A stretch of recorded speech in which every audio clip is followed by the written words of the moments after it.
good. So this doctor comes in and he just tells me flat out, he's like, hey man, we got to do surgery on you right now. And I'm just going to tell you, I've never done this before. Oh. To be completely honest. Yeah. And he's like, he's like, super cool, dude. And he's like, so I'm laying on this thing, right? No. And I think you were in there. And two nurses. And two nurses were in there. And the one nurse is like, because he starts cutting me open, to find my ribs and stuff. And he starts with just, okay, we're, I'll just numb you a little bit. Yeah. I'm like, okay, that's not seeming sufficient to me, but you're the doctor. But he leaves her, like she's in there the whole time. And I'm thinking they're going to put me out. And they're like, no, you got to be awake for this. Yeah. Welcome to Our Family Invests, the podcast where successful couples come together to share their inspiring stories of balancing family, life, and business. We're Mike and Caroline Neubauer, husband and wife entrepreneurs striving to live our best lives with our family at the center. This podcast celebrates the couples who inspire us, invest in each other, and raise those around them to the next level. Join us as we explore their challenges and victories. Let's learn, share, and grow together. Today, we are thrilled to welcome Jeff and Lexie Bodenmuller, an incredibly resilient and inspiring couple. From surviving multiple life-threatening experiences and chronic illnesses to navigating extreme career setbacks and financial hardship, they have faced it all and turned it into purpose. Together, they've built Bodenmuller Properties, launched the Campfire Mastermind, and are now sharing their new journey in a book. Jeff's passion for generational wealth and Lexie's heart for serving others shines through everything they do. Get ready for a powerful conversation with a couple who truly live their mission. Welcome. Love it. Yeah. Wow. Let's go, man. So, yeah, guys, I know your story a little bit, and I want to get into that because there's so much there. But first, I want to know about each other. But I don't want to hear about the business stuff or the accolades or all that kind of stuff. I want to know who you are first thing on a Saturday morning. So, here's the thing. I want Lexie to answer for Jeff, and I want Jeff to answer for Lexie. So, Lexie, when you wake up on a Saturday morning next to Jeff, who is that guy? Jeff, that's interesting because our days kind of all are the same pretty much except for Sunday. So every morning, usually it's, hey, it's this time. We got to get up. We got to get going because he's the Energizer Bunny and I'm the relaxed one. So usually he's ready to go. And I'm like, can't we just sleep a little longer? Yeah. I think that's funny because for me, it's like there are times I just want to lay in bed too, but like we just get up on, like, for me, it's like, as soon as I see her, I'm like, I seriously, it sounds so lame in some ways, but I'm so grateful to see her every single morning I get up.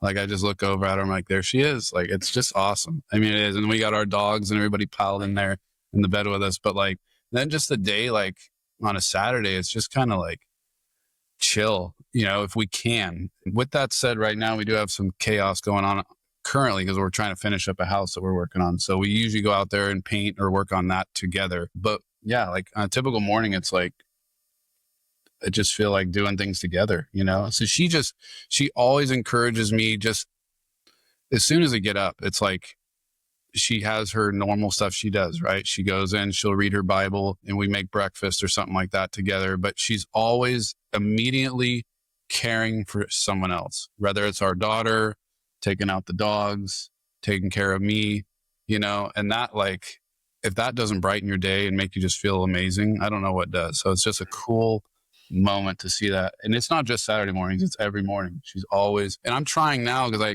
I got a espresso machine, right? Or to make lattes. Yeah. And I'm like, because I stole it from Brandon, I'll admit this, but he does it for his wife, Heather. And I'm like, I got to do that because my wife loves lattes. So I'm like, I'm going to get up every morning and make her a latte. Well, I'll be darned if she isn't making me one. And I'm like, I'm supposed to be doing this for you, but it's just her. That's how she is. So I am doing it. I'm getting better at it, but yeah. Nicely done. Okay, so what was your first date like, and what's something that attracted you to each other to continue for a second date? That's a good one. That's funny. So this is a really high-end elaborate date, if you would, I guess, call it a date. We went to Walmart because Laurel's fish had died and we needed to replace it. before she realized. Yes. So Yeah. we ran to Walmart. It wasn't supposed to be a date, really. We were just kind of hanging out. But then, yeah, Yeah. that's pretty much the first time we went out together alone. Which is crazy. So like that whole event is very interesting. So my brother originally was very interested in my wife at the time, right? So, but she didn't, there was nothing there. So anyway, we're hanging out too. And I told her, like, I'm going up to Walmart. And it was quite a drive from where we lived. It wasn't like right down the road. We lived out in the country.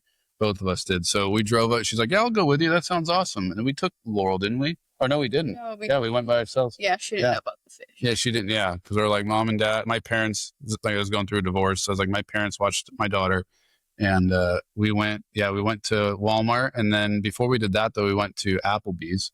So that was really our official date, was Applebee's. And I Nice, think classic. we did get the 2 for $20 or something. It was, you know what I mean? Yeah. That I don't remember, but probably. And so That's awesome. the craziest part of the whole thing was that she said something to me, and it just like tripped my mind, right? Because I'm still in the search for what I'm doing in my life, because my life got tossed upside down. But she said to me, she has a rental house. And I'm like, wait, what are you talking about? Like, what does that even mean? Like, I didn't even know. So she was very young at that time. And so was I feel like, but like, it was just it drew me in. I was like, what is this?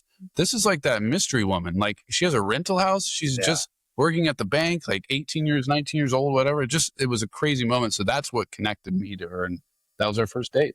Gold digger. Gold digger. Yeah. Well, the funny thing about this story that for me, actually, is the part where you're like, I got to run a couple hours away to Walmart. And then she says, that sounds fun. Like, you must have liked him right away, because that does not sound fun to anyone. It was a mission. We couldn't have Laurel's heart broken. But yeah, no, he was always fun to be around. Yeah. So what was that moment for each of you? I want you each to answer this, where you just said, yeah, I could see myself with this person forever. Yeah, that for me, that was when, like I said, we had that date. And then after that, we started talking more. And then it was that moment when I just sat there and asked her, like we were getting serious. And I'm like, wait a second, like I need to let you know where I'm at with my daughter. I have, at the time she was almost 3.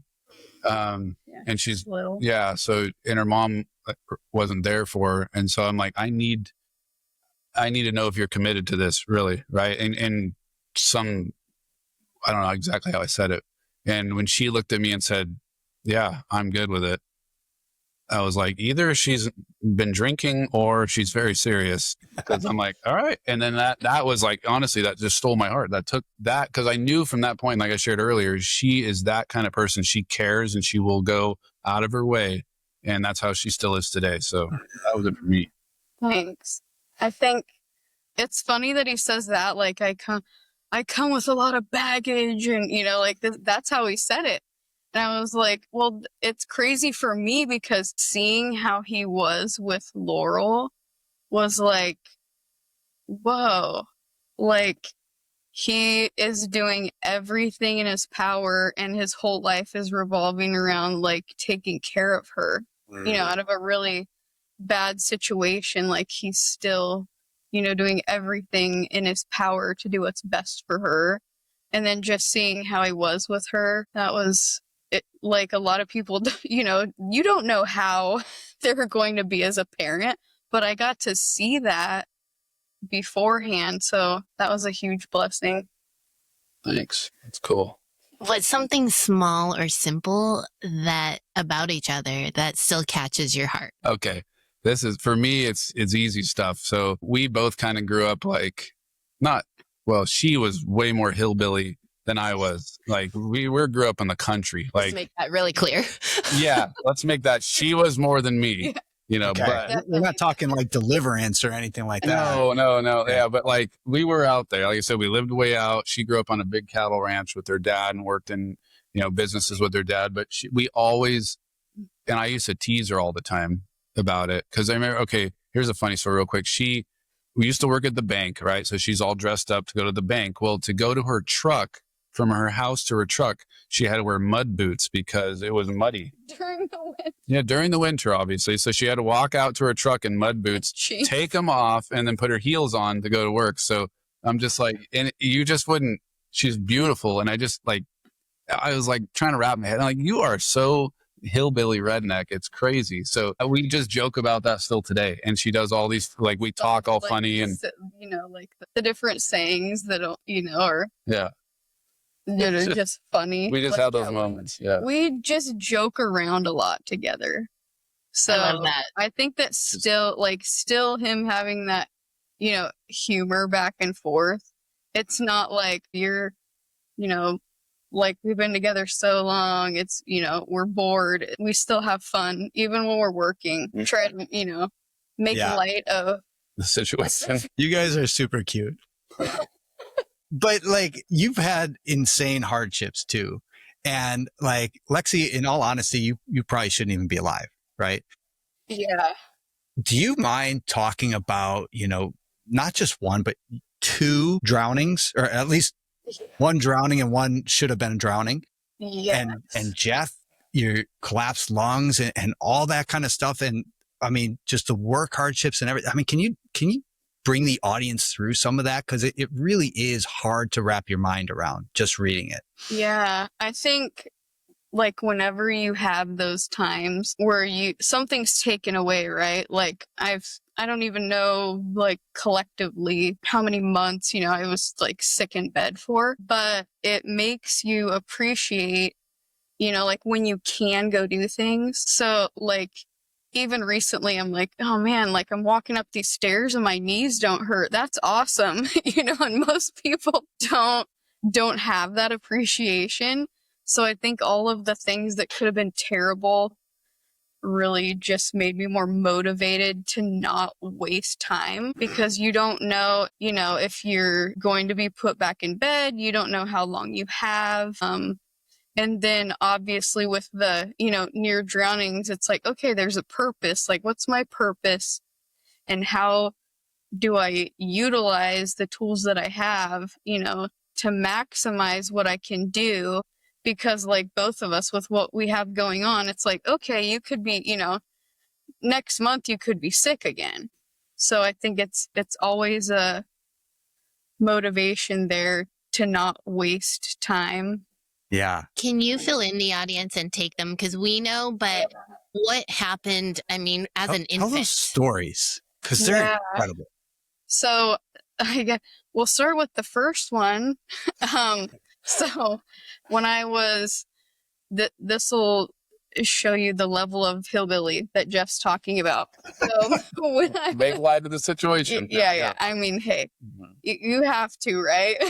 So when I was 22 months old, we were swapping out trailers from a single wide to a double wide. So my mom's home with me and my sister, who was 3 months old at the time. All the power was cut. The phone was cut. Everything is shut off because they're getting ready to move one out and one in. And she's packing the house, and she notices that she hasn't heard me in a little bit. So she's like, where's Lexie? So long story short, I went out the front door. So she sees front doors open, goes looking for me. We had 2 black labs, and they were standing motionless on the edge of our pond. And she looks where they're looking, and she just sees the very top of my diaper floating. Oh my gosh. So, you know, she obviously panics, you know, rushes out in the water to get me. And she just grabbed me and started running to the nearest neighbor.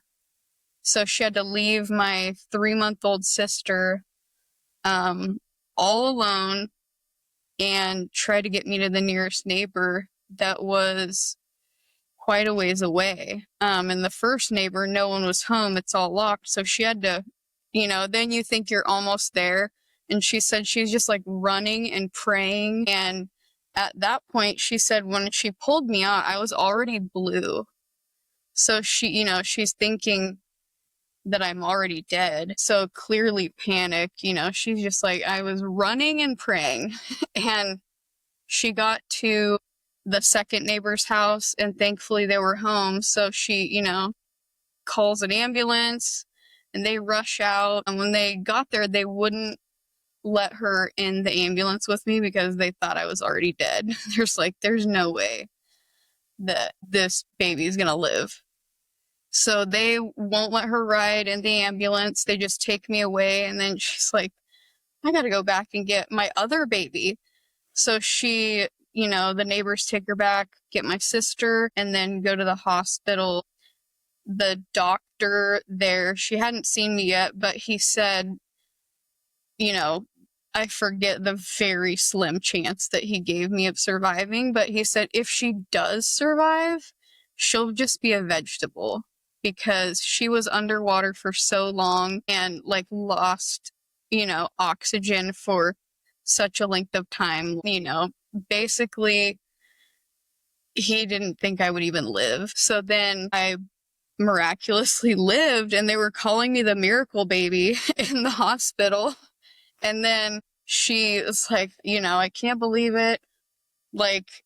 So when she's praying, running to the neighbors, she's like, God, I will, if you just please save her, I will dedicate her to you, basically okay, I know I've been on the wrong path, and I promise you, I'll make a turn. And so she did do that. And we started going to church, with my sister and mom. So that was, Wow. that was the first that was the biggest incident. Yeah. And that's crazy. yeah. I mean, that's enough for anyone right there. But then 10 years later. 10 years later, if that wasn't good enough. Right. 10 years later, we're visiting my grandma in San Diego, and there were 6 of us kids. We were there with friends, and we were body surfing. They had 2 boys, so they were a little more wild. I just have sisters, so we're more chill and less dangerous. Well, one of the friends, he kept on going further and further out, and we kept saying, come back. Well, he starts yelling, and I thought he couldn't touch because he was 6 and I was 12. So I'm like, oh, I'll just go grab him and pull him in. Well, it was a rip current. And so just getting sucked out so fast, it was crazy just how quickly it happened. And I got pulled out past the jetty. And I'm just remember it was, dark in the water, and I'm swimming as hard as I can. And out of nowhere, a hand grabs me and pulls me, pulls me up out of the water, swims over to the jetty. And it was this 21-year-old surfer who, he said he was going to kill himself, and he was just going to the beach for one last time. And he looked out and he saw me get sucked out, and he said, oh my God, that kid is gonna die. So he just swam out, he swam out and he saved me. So yeah, it was pretty amazing. Then obviously life changed for him too. Yeah. So yeah, it's incredible the things that can happen. Yeah. So we're not repeating that again. Did you go into the ocean when you were here on Maui? We actually did. We were kind of working, of course. We did go. We went close to the ocean. We went close to the ocean. I mean, I understand. No. Do you have your life vest on? You're not allowed out there. Yeah, I'm actually going to send you some floaties. I want you to wear them On land. Did you have adult water wings? Just get in the habit. Hey family, real quick. If you would prefer to watch your content, head on over to Our Family Invests on YouTube. You can watch this podcast and more over there. Don't forget to like and subscribe and hit that little bell icon too to make sure you never miss an episode. And now, back to the show. That's too funny. Man. And then Jeff, I know, your story is nothing that really, maybe pales in comparison a little bit, but you had that collapsed lung getting ready for the CHP, can you walk us through that time, that story? Yeah, that went on a while too, huh? That was like a couple of years, I feel like. Mhm. Yeah. But I didn't know, like, I had no idea what it was, but it turned out to be a spontaneous pneumothorax, what they call it. Right. And you know, Mike, because you've probably dealt with that before, but it was super rare. It was like 1 in like 1,000,000 people or something. It was some crazy number that they can get it. And it was like tall, which I'm not tall. I know I'm not tall, but it's tall, slender, white males between the ages of like 20 something to 30 something. There was a weird span Really? where they say, yeah, Young. super rare. Right. So whatever. At the time I was working at UPS, I was loading trucks. I'd work early mornings, loading trucks, doing all this stuff. And towards the end of our shift, I feel like this pain in my chest. And I'm like, that's gotta be like a side ache. It felt like, right. I'm like, what? I'm not like running. So he kept working, finishing the load. I'm like, okay, it's not going away. Like, we know how side aches are. You hold them or whatever, they go away. This one's not going away. So I'm like, I need to talk to a supervisor, go see a supervisor. Hey, man, this is going on with my lung and everything. And he's like, all right, well, go see the doc in the box. You know, that's what we call them. You don't know what you're going to get, especially where we grew up again. This is like, you just don't know who you're going to get. And so I go down and see him. They do x-rays, look at everything. And they're like, yeah, you're fine. Like, you still have pain there? I'm like, yeah, it hurts like crazy. He's like, well, here's some ibuprofen. Go home and sleep on it. So I went home and, Lexie's there. Obviously, the way she is, she cared for me. And like, are you sure you're okay? I'm like, they said I am. I'm not a doctor. I just know it hurts. So stayed the night and it wasn't getting any better. So made it through the night, sleeping, whatever. But it's hard to breathe. It kept getting harder and harder to breathe. I'm like, man. And I'm like, because she was asking me too, did you like break a rib, like picking up a package, like something? I'm like, no, I don't know. I mean, whatever. So next morning, I get up early and head to go to work. But before I had to go to work, I had to go check in with the doctor again, right? With a work comp doctor or whatever. And so we go see him with my supervisor there. And he gets my little x-ray and he slides it up in there. He's like, how you feeling? We're talking. I'm like, man, it hurts. He's like, well, what is it? I'm like, man, you guys should tell me that. I don't know. And he like slides it up in the thing and he's like, holy bleep, and he's like, what? He's like, your lung is like severely collapsed. And I'm like, what are you talking about? And he's like, yeah, like you need to go to the hospital right now. And I'm like, okay, like, all right. So my supervisor's like, so he's like, I'll drive you, whatever. So they call ahead of the hospital and they get like the little gurney thing out there for me and everything. And you were on your way to work. So I I didn't text. I think I called you. You called me, yeah. This is like right when text was happening. It would have taken longer. I would have taken but and you only time. Yeah, and you only have like 50 texts a month you can send and 700 minutes you can talk on the phone. Yeah, right. So so I think I call her and I'm like, hey, I got to go to the hospital. So she goes right over there. Get to the hospital. They come outside, meet me, do x-rays again. And then I'm like in the emergency room. And that story was like crazy, right? That was rough. Yeah, that was because again, where we grew up, and I know it's California, but there was not a lot of medical practice. So it was good. So this doctor comes in and he just tells me flat out, he's like, hey man, we got to do surgery on you right now. And I'm just going to tell you, I've never done this before. To be completely honest. Yeah. And he's like, he's like super cool dude. And he's like, so I'm laying on this thing, right? No. And I think you were in there. And two nurses. And two nurses were in there. Mm-hmm. And the one nurse is like, because he starts cutting me open, to find my ribs and stuff. And he starts with just, okay, we're, like, I'll just numb you a little bit. Yeah. I'm like, okay, that's not seeming sufficient to me, but you're the doctor. But he leaves her, like, she's in there the whole time. And I'm thinking they're going to put me out. And they're like, no, you got to be awake for this. Yeah. Like, you can't, like, yeah. So they kept me awake. And, he's feeling in between my ribs to make sure he can get this. I don't know if you've seen it, Mike, but it looks like the tip of my pinky. It's big. It's like a needle or like a rod. And he's got it on this thing with a tube on the end of it. And he's pushing it into my chest so he can get this tube in to, let air out. And the whole process going, right? Like it's starting to get crazy. He's literally at the final point. Because he's trying all these different techniques, can't do it. So he literally gets up on top of me, like he's straddling over me and his like right at me. And he's like pushing this thing into my chest. And he's like, look, he's like, Jeff, I need you to relax right now. And I'm like, And your muscles are all tensed up. I need you to. Yeah, he's like, you've got to relax your muscles because, like, top of him. Yeah. With a huge needle. And he's like, you can see him like shaking. He's trying to get this thing in there, and he's like, you need to relax. I'm like, bro. I mean, it was So I just remember closing my eyes. I remember I looked over at her, and she crazy, but she just looked calm. And I closed my eyes and I just said a prayer. And I remember I just like breathed out. I was like, whatever breath I could, right? Because it was like when I breathed, it was like that kind of breathing. And so I just went like that, and just like whatever happens, God, it is what it is. And I just felt like that pressure on my chest, like it was pushing, and then it just went stuck in. And then as soon as it went in, I can immediately feel like air coming into my lung. Like he pulls this thing out and he starts pumping air out, and like right away, I felt like I was like, all right, let's go to work. Like it felt like totally fine. So his lung at the second day when they did the x-ray, his lung was 40% collapsed.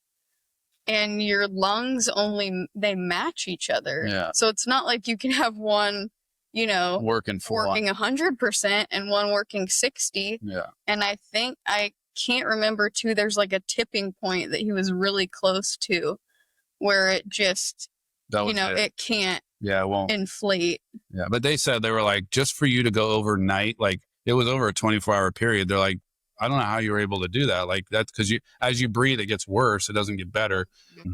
So anyway, so go back to work. I'm in the process of getting the CHP Academy. All this stuff's going on. And it happens again. And this was just before I go. It was October 31st. And I remember this because when he worked at UPS, he had to have enough hours for the prior month to have benefits. Mm. And so his lungs collapsing, and I'm like, okay, we have to wait until midnight to go to the hospital. Which I knew. I'm like, I can make it overnight. I did it before. So, but we're at my brother's house for a party, Halloween party or whatever. And we went into his garage because I'm going to the CHP Academy. We're going to have a nice fat cigar together. So I have the cigar, and I'm like, all right, everything's cool. And on the way home, I'm like, I feel that same pain. Like, what the heck? And they told me, they said, yeah, smoking won't do it. It'll just do it on its own. Well, apparently smoking did do it. And so we're not testing that theory. Yeah. So I'm like, well, let's just go to the hospital. And she's like, you don't have benefits this month. And I'm like, well, what am I going to do? Wait till next month? And I was like, well, obviously it's tomorrow. So I'm like, okay. So I'm like, well, we'll just go home. And I'll just, sit on it, stay awake until midnight, and then we'll cruise to the hospital. So we did. And then they did the same procedure again. It was the same doctor, I think, too. Yeah. But he had practice. Yeah.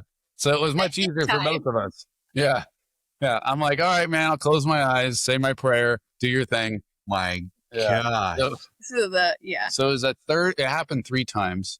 So on the third one, I was trying to get in the CHP Academy, and they said, I ended up talking to the state doctor, and he was like, you can't join the CHP. You can't be a cop. And I'm like, well, what do you mean? And he's like, this is a risk. Like, they can't have you you're on the side of the road and you're arresting somebody and your lung collapses. Like, think about that. And I'm like, I'm like, well, that's not going to happen. Right. But so anyway, that was kind of a dream crusher because that was like 4 years in or something like that. It was a long process. 3 years. Done all the testing, and I'm waiting. And then finally they tell me no. And I'm like, what the heck? So then he's like, well, let me do some research. And then he asks me, gets back to me. He's like, you can have a paradesis done.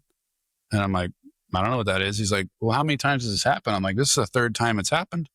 And he's like, no one's ever told you about that? And I'm like, no. And he's like, well, you live out in the middle of nowhere. I'm like, that's kind of what happens. So, but they didn't expect it to happen a second time. And after the second time, they were like, no, it will never happen again. I mean, the odds of it happening a 3rd time are like 0. So so we had that done. And then now it's like basically like a paradesis is they just attach your lung to your chest wall. So they go inside and they basically agitate it and make it like scar tissue to scar tissue. So which one is it? My right lung? Yeah, my right lung. Can't even feel it now, but I can. I'm used to it now. But when I breathe in now, my right lung, I can feel it kind of inflate against my chest wall. And then my left lung's still doing what it normally does. And that's helped. Wow. I've had little episodes here and there. When I was actually in the CHP Academy, I got tased, and that did something to it. Like obviously you like tense up. So I had to go to the ER, which that was scary because I was literally at the very end of graduating, and I'm like, please, man, don't. I was like, you guys just tased me, you pepper sprayed me, you tear gassed me, you tortured me for 27 weeks. Let me have my badge and gun and go. So they did, and yeah, that was it. So what is the CHP Academy? So For those that don't know. Yeah. So California Highway Patrol, obviously like Chips, John and Punch and all that stuff. We grew up watching that, me and my brother. I was never a Chip. That would have been cool. But yeah, so the academy was like a lot of police academies, just the standard thing. But with the CHP, theirs is a live-in academy. So you can't go home. You stay there. So that was a tough situation for her too, because we were doing live-in flip at the time. And I was going to the academy, and that was pretty crazy. And if I was a good boy, I can go home on the weekends. But if I wasn't, you stayed and cleaned toilets or did whatever. And so that was 27 weeks. And I actually, this is news too, but I actually went through that academy twice, which most people don't make it through once. And I was one of the rare, I don't know if that's a good thing or a bad thing, to be honest with you, but I went through twice because I graduated that first time and I went out onto the road, and we have our break-in time. Field training and all that. And I didn't make it off of field training. I failed field training. And so I had to go back through the entire thing a second time. So that was that. Yeah. Wow. So I know when I was in the fire department academy, I knew there was a point in there where, I'm sure it's probably the same with the CHP, but we could have failed out at any time. Right. And so you're always kind of like on edge on that. Right.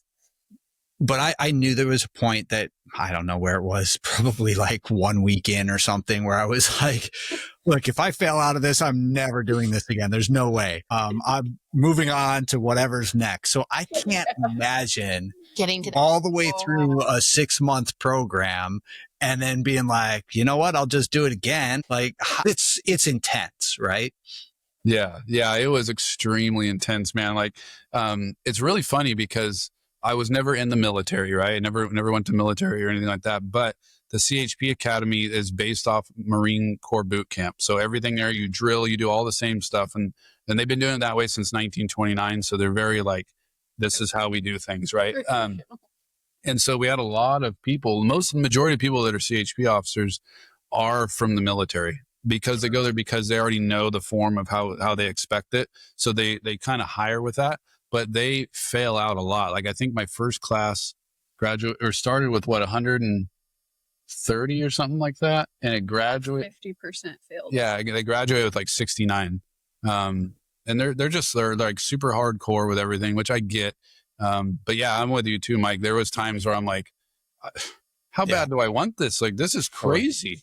Yeah, like leave me alone. Yeah, that's what I was saying. Yeah, I was gonna say. That was probably one of the toughest points of our marriage, was getting through training, and then to have you not even be able to come home at night would have been really stressful. That's 100%, right? And that was, I feel for us too, like those can either build or destroy a marriage. And they always say, like, with a cop or firefighter or whatever, like you got to be strong in this. It takes a lot out of you. But really, I think that 100% of the strength comes from at home. The spouse that's at home, that's like got to not just deal with what you're going through in the academy, but just in the training in general and the stress and the workload you're dealing with. But then the aftermath of when you've been on the job for a while and the stuff you have to bring home. Because that was my other big issue, was post-traumatic stress. And that happened in 2020. And I mean, that really, I needed her more than you can imagine. And it's hard because it's hard for people. And Mike, this, like, it's hard to relate to people, right? Like, I guess we'll say regular people, because they don't see or understand like what you actually see. So it's a lot easier to relate to the person that does see it.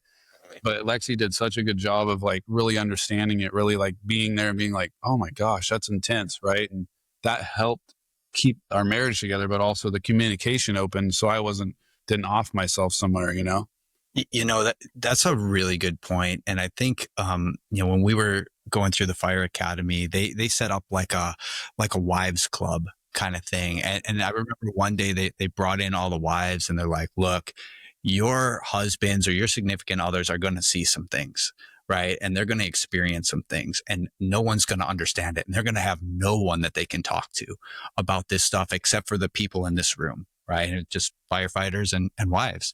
Mm-hmm. And like, you got to be there for them. Otherwise, like, they will fall apart. And I remember being part of a SISM team, which is like critical incident stress management, I think is what it stands for. And, when other firefighters see stuff or police or whatever, right? When first responders see a lot of things, and being part of this team was so that we could talk, because, the police department, the fire department, all these first responders, they're pretty alpha centered.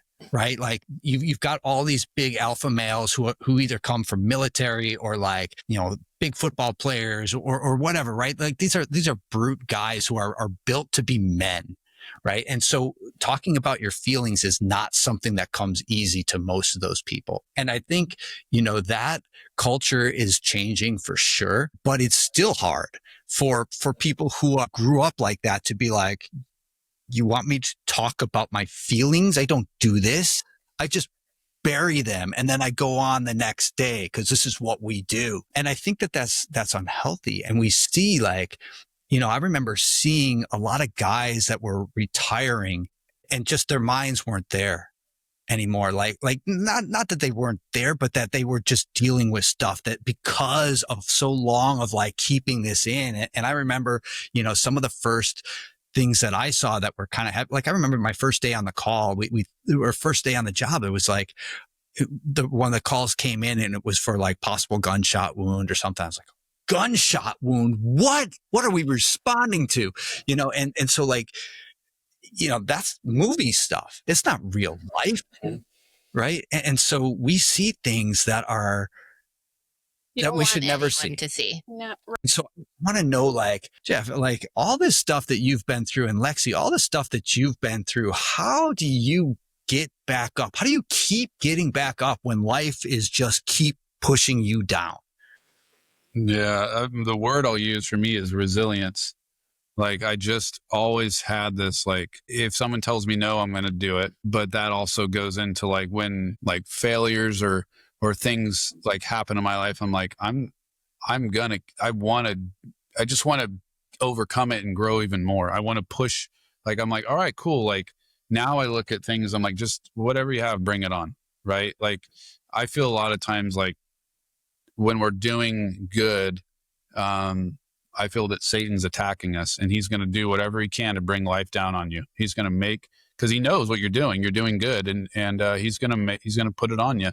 And I used to kind of be like, really? That's like, come on, man, like, leave me alone. But, now I'm like, bring it on, dude. Like, if I'm making you mad, I'm doing the right thing.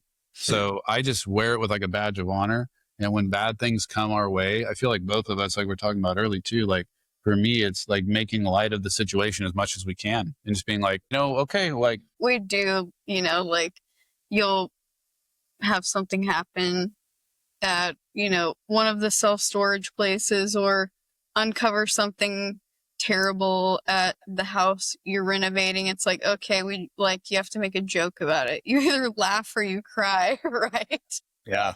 So I'm like, okay, everything's fixable with enough time and money. It really too, I think when it's not something, it's serious, but I think when people don't have like major health issues, then that's a huge deal. But to us, it's like not as huge of a deal because it's fixable and temporary, Yeah. But it did some of those times, like, the last episode of me being sick was like, it was really hard to overcome that. Yeah. So depending on, what the situation is, sometimes it takes longer to kind of overcome and recover from that. Right. But it's just like, getting back on that horse and keep riding, and we want to be that example to our children. Like that's a big thing we believe in is like that generational wealth building, but not just wealth, but just showing them like if mom and dad are doing it and we keep getting knocked down, we keep working, like that should show you. And just don't be a victim to what's going on. Like learn from it. There's a reason you're going through it. Like God doesn't give you things you can't handle, right? Like he knows you can do it. But you just got to like own it and be like, all right, like, what is this? Let's strap it on the back and go with it. Right. And like accomplish it. And that's an amazing feeling too, is when you see how bad it is and you're like, we're just going to do this. We got to get it done. And you overcome it. It's like climbing that wall, right? You get over the top and you're like, all right, there's another wall. Let's take it on. I'm ready. Like this, I know I can do this. I'll run through these walls. Man, that there's so much there. Jeff, you guys, let's turn the page actually on these struggles, okay? Because like, holy smokes, I don't wish that on anyone. You guys should write a book, actually. Yeah. So in fact, let's go down there. Let's talk about your business today, who you are, what you do, and who you serve, and why all that matters.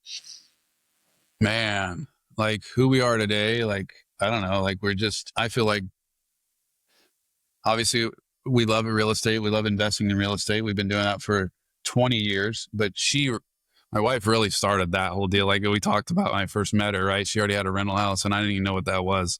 So, yeah. And he was like, that's good. You can do that. But he wasn't on board until, he like didn't have a job. Yeah. Yeah.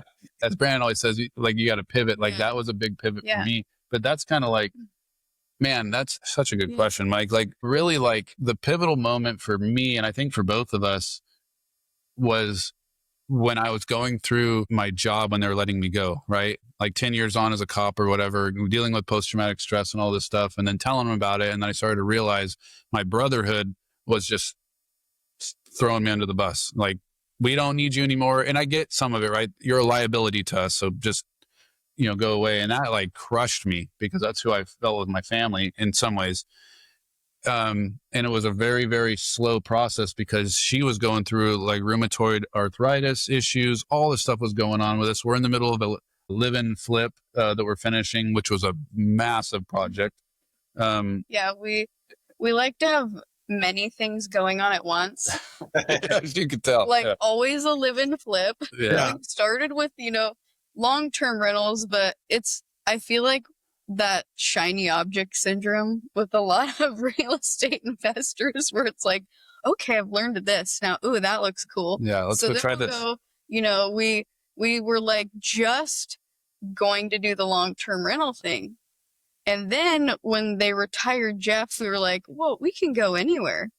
So we ended up in Florida from California. There's, obviously a lot more opportunity here. And then we started doing the Airbnb rentals because, the returns were even better. Yeah. So then from there, we started like, okay, felt like, well, everybody else is scaling. We need to scale. So we thought that it was going to be multifamily. And of course, that's been tough, tough in the last couple years. So then we ended up in self-storage. So we still have long-term, the short-term, live-in flip. We're flipping another house, which we're trying to stop doing all of the work ourselves. Mm-hmm. And yeah. Well, so there's a very funny part to that whole story was when we moved to Florida, like I said, I'm just kind of going through my stuff. She's kind of like working through her stuff, and we got a settlement with the state and they decided to give me half my retirement, which was better than nothing. Right.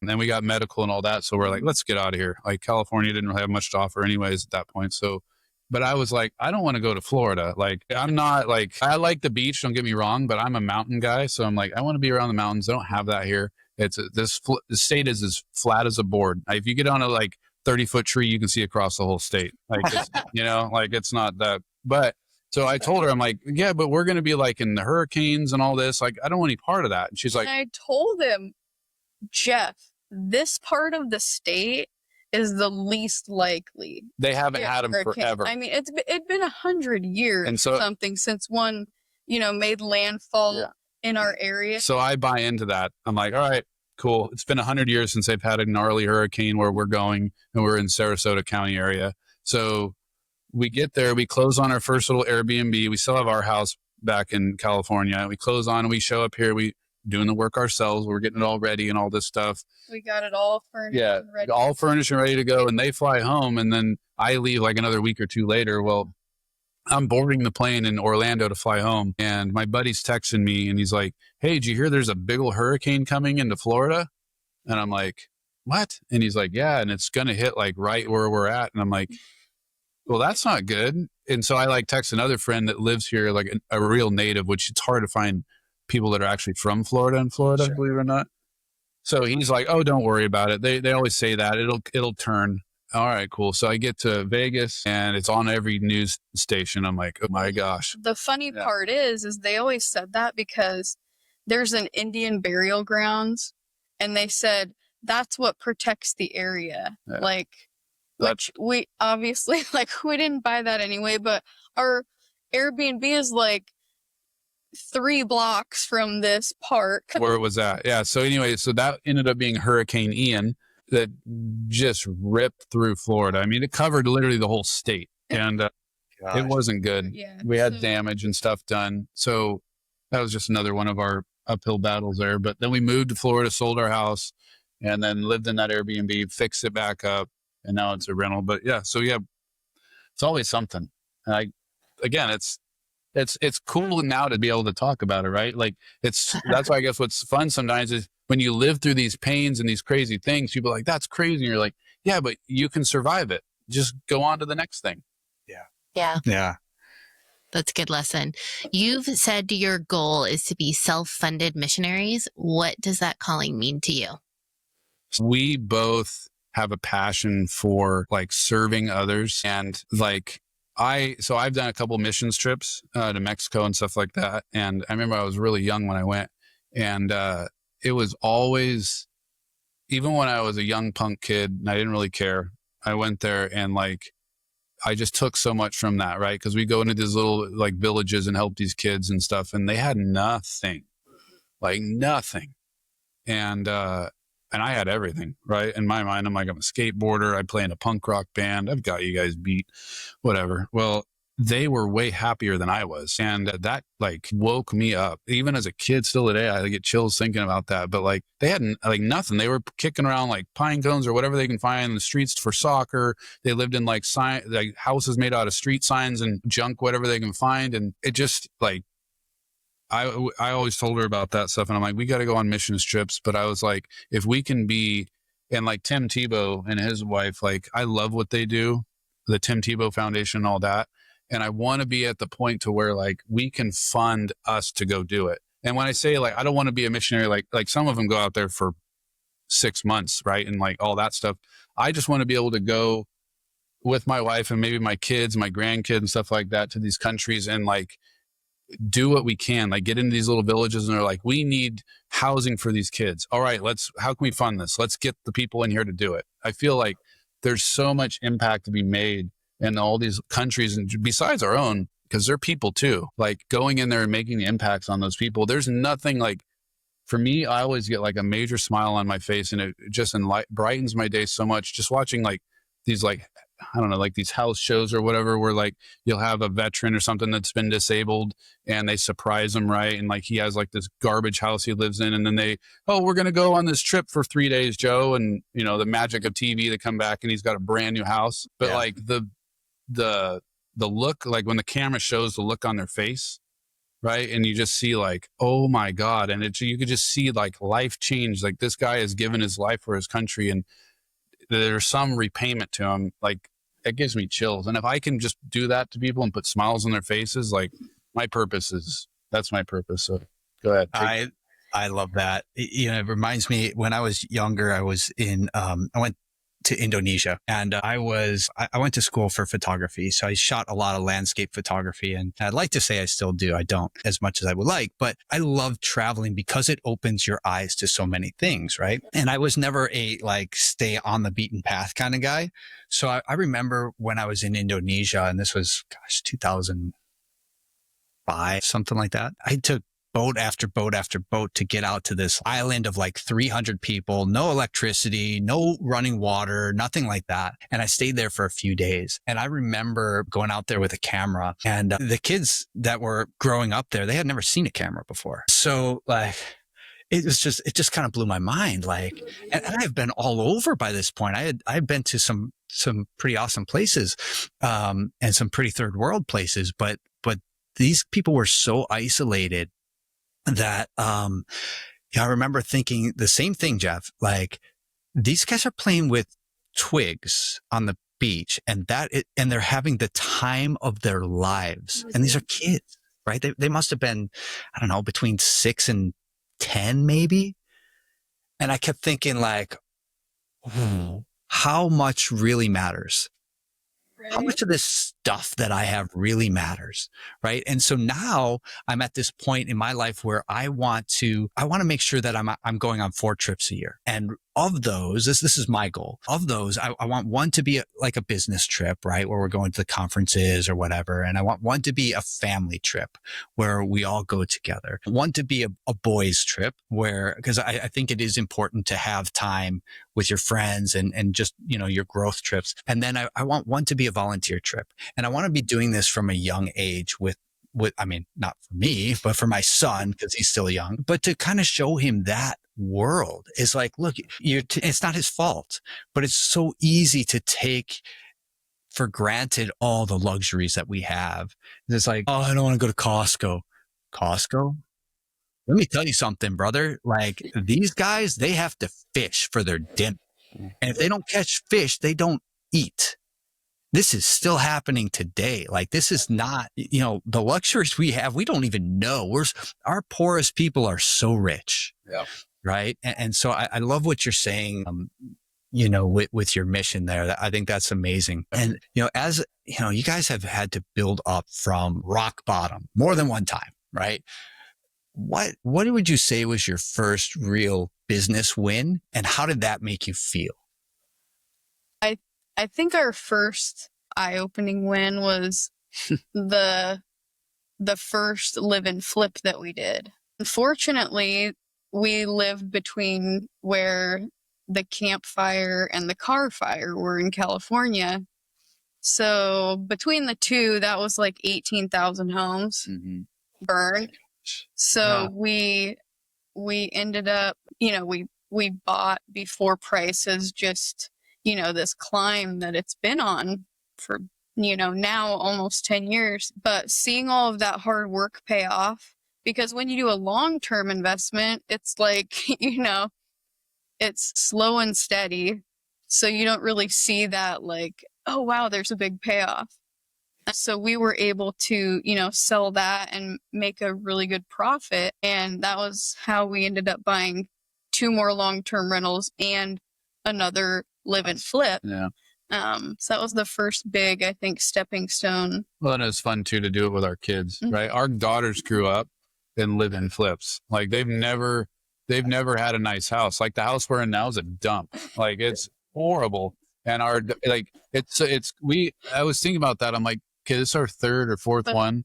And we would move into these places and they were like, what in the world? And we're like, oh, you're going to love it. And then we'd fix it up all awesome, like beautiful. And they're like, yes. And then move. And we did that a couple times to them. So they're like, yeah. It's like they're not even finished and they're on the market. Yeah. Like, what are you doing? So, but the experience we got to have with them, teaching them how to install windows, electrical, roofing, siding, everything was so much fun. And they're both very hard workers. Gosh. Yeah. So, that part, they definitely took away, the hard worok part of it. Yeah. Tell us about the book.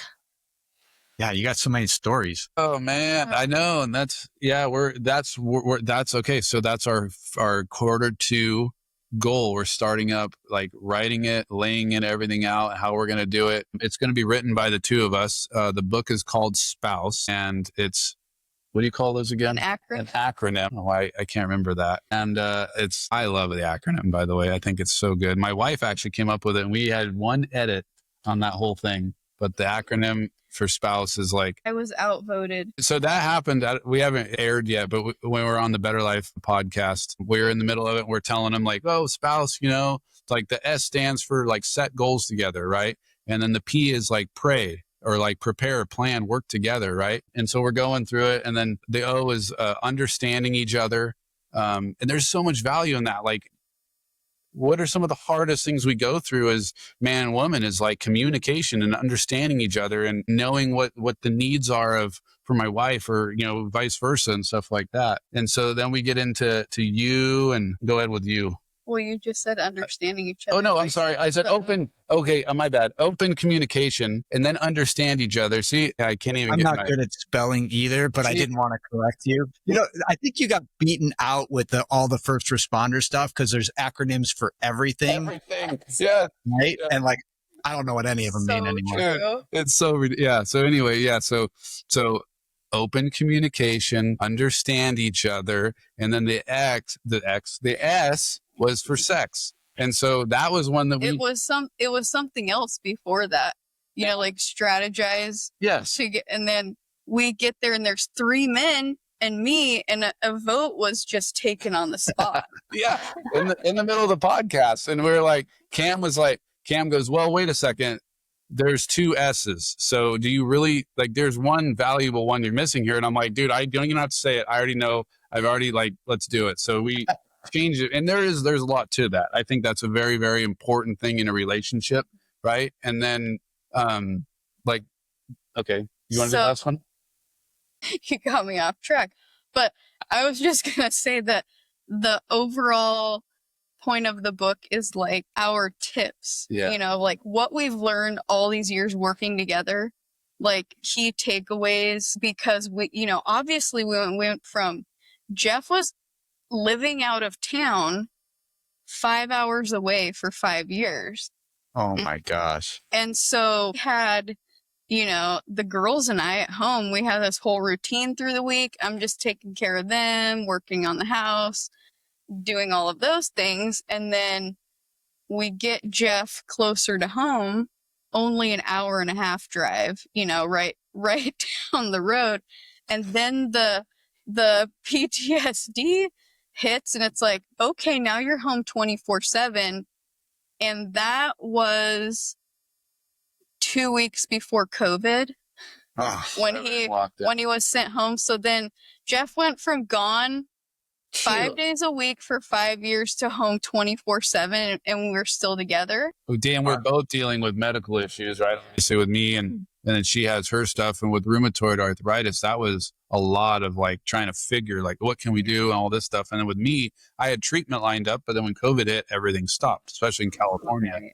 So there was just a lot to that battle of like, we need to work together here. We could have given up on each other at that point, and we didn't, and we pursued through. And so the battle just continued. And that's kind of the whole idea is with spouse is like, that's your partner. Like literally, if you were going to do business, that's your business partner. Like you don't need to go out and find a business partner. They're right there next to you in bed. Like that's if you learn to work together and learn the traits and the amazing things she has and whatever I have, and we work those together. Like she's like, you're good at that. You do that. I do this, those kinds of things. And you humble yourselves, the success and the growth that you can have together, not just in your own personal lives and marriage with your kids and everything, but in business is absolutely amazing. And so we just felt like we need to get some type of book out there for other couples to sit down and read and work through. Yeah, I just felt like, okay, if we can work through that little, you know, like then anyone should be able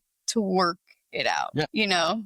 Yeah. Yeah, for sure. You guys have gone through things that most couples will never experience, and multiple things, right? And so there's no one that's probably better qualified to write a book on being together as a couple than you guys. Yeah. And I love it. I think it's fantastic. I can't wait for it to come out. Yeah. Thank you. How do you think, how is your family, what kind of role does your family play, your kids about, you know, in your lives and in business?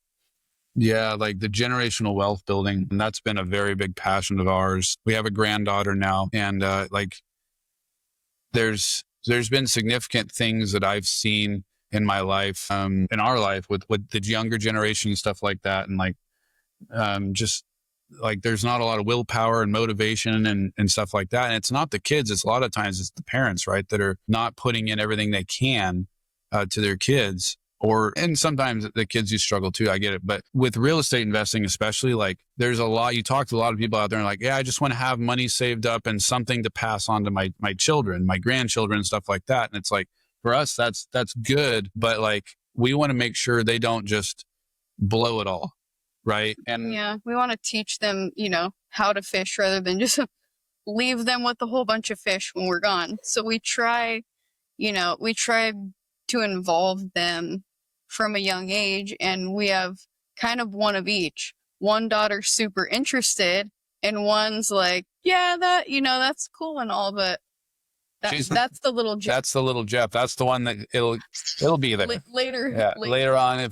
That's a great idea. But either way, they both know, and we've taught them. And I feel like that comes a lot from both of us growing up on farms or ranches and stuff like that. Like, our parents taught us all that, right? Like, you have to learn to work the soil and plant the seed and do all that stuff. And there's a lot of sacrifice that goes into that. And if you don't teach your children that, and then they inherit it someday, they're not going to understand like how to keep it going or to care to keep it going. And they'll just buy a helicopter and a big house on the beach and let it all go. That's an important part of like your lineage, right? Like, you can change the lineage of your family, but showing them through like generational wealth building and working that and continuing to do that, and it can pass on for the rest of the generations.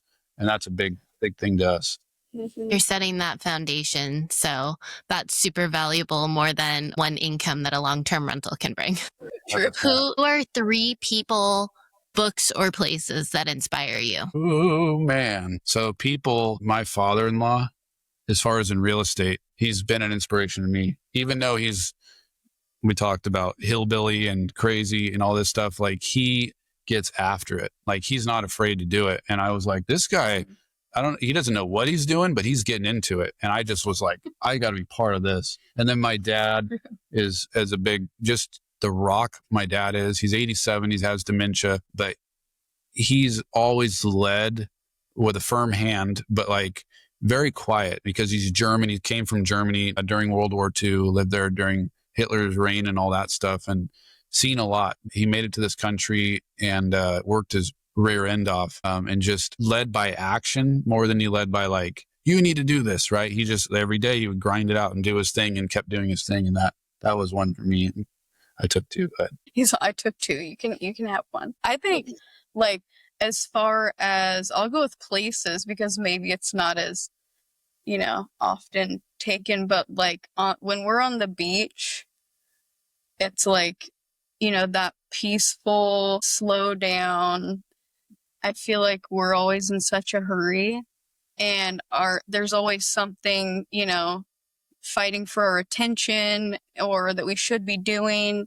It's like, okay, when we go out to the beach, it's just like slow down and, take it in and relax and actually get to think a little bit deeper than we normally do. That's good. If you were able to meet your teenage self today, what is just one sentence that you would whisper in their ear? Just go do it. I wish that I could go back and just tell myself, like, don't care what other people think, because I feel like that's been something that I could have accomplished so much more if that wasn't a worry. Yeah. That's good. Both of them good answers. Guys, we like to say we learn, we share, we grow. And what is something that you've learned recently that made you just kind of stop and breathe and see life differently? Mine's my granddaughter. She's a little over a year old now. And like, man, like I like love babies. Like, I don't know what it is, but I'm like, oh my gosh, when they get like 5 or 6, you're like, all right. No, I'm just a bit, really, when they're young, when they're so little and they're so fragile. Once they can go to school. Yeah. Put them to work. Yeah. But like, when they're just so young, they're so fragile. And like, I always like both of my daughters, obviously too, but it's so cool now to just be like a grandfather and to see this girl grow, and then to see my daughter teaching her, and it's like, I once taught my daughter how to say words and now my daughter's doing it. Like, that has got my heart. Like, whew. Oh, yeah, she is so precious. I think for me, something that I've learned, and it sounds kind of ridiculous because everyone says to do it, but I fought it for so long, just having control over what we're doing, and I'm going to do it and it'll get done better. and I don't want to have to teach someone else, but actually I was holding myself back the whole time. So then once we delegate and we relinquish control, we can accomplish more. And really any differences in how someone else does it, it really doesn't matter as long as it gets done, Yes. Great lesson. You guys have been amazing, dropped so much into our worlds and knowledge base. And if our audience wants to connect with you, where can they do that? Yeah. So, Jeff and Lexie on Instagram. Perfect. And Bodenmullerproperties.com. And that's so everybody's like, what? That's so long. Why'd you do that? I love it. It's just because our name and all that too. And there's not a lot of Bodenmullers over in the U.S. Thanks, Dad. Yeah, so it's Boden, Boden, and then Muller, Muller, properties.com. Yeah. We're trying to get more active and show what we're doing on Instagram. Yeah. It's always something. And we're like, so now that she's got it takes a while to work the bugs in, like getting in the camera and all that stuff. This girl she is hilarious on there. And that's what I love. Like, we're just doing all these fun little random things and stuff we do on there. So it's just, we're just open and vulnerable of who we are. We don't have anything to hide. We're not here to brag. Very raw. It's That's the powerful stuff, right? I mean, that's what people need to see, I think, is the honesty. And look, the entrepreneurial journey is not for everyone. Yes. That is for sure. And I think that more people need to see the real side of it than the Hollywood version. Right? Because it's not that we just, write our own schedules and hang out at the beach and we work when we want to work. No, we're on 24/7. There's no turning it off. And that's something that, I think a lot of people don't understand. And there's, there may be no paycheck next week, or it may be lessened because of what we do. Right. It's all on us. Yeah. Right? So true. So there's different pressures, I guess. Absolutely. for sure. Yeah. Yeah. Thank you both so much. We appreciate it. Yeah. Oh, absolutely. Thank you so much for having us. Yeah. Seriously, it's so good. It's so good to meet you guys. Just to tie it all together was awesome. And I just was so blessed to be on this with you guys. And thank you for having us. We really appreciate it. Thanks for being part of the family today. If you want to see more of our journey through our personal life, businesses, and adventures, give us a follow on Instagram at Our Family Invests. If you like this podcast, share this episode with a friend. And if you really want to support us, we would be so grateful if you would leave us a review on Spotify or wherever you listen to podcasts. Your review helps us to reach a bigger audience and bring on more amazing guests. Thank you so much. We really, truly appreciate you.